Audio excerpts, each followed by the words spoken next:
तालियां की गूंज मैं बुलावांगी हाजी मराजुद्दीन डोगर साहब नूं। वो बार बार कहते हैं मेरा गला खराब है। मैं कहा जो तुसी आए हो चाहे तुहाडा गला खराब है कुछ ज़्यादा तो नहीं, दो लफज या दो कोई बोल सुना दियो पर आओ जरूर सही। तुहाडी तालियां की गूंज मराज डोगर साहब सत तशरीफ लियाओ। मेरा गला नहीं कम कर रहा लेकिन मैं नेड़े करो ना मैं सरकार मैनू फड़ा दियो मैं पहलवान वाला शेर पढ़ लगा वा। चलो भी तगड़े माड़े की गल की है ना तो माड़े के नाल ही मोड़ा दिता है। ये आख्या कल जोर मामना माड़िया दे कभी तगड़े नाल पंजा लड़ा के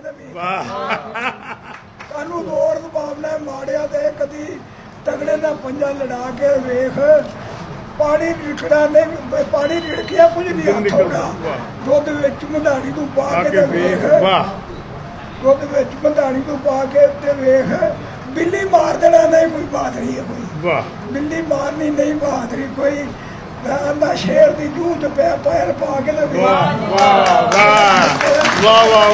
शेर दी जूत पा के वेख माड़ा नस जाएगा जजार होगा ही असर भलवान का कसर तू खा के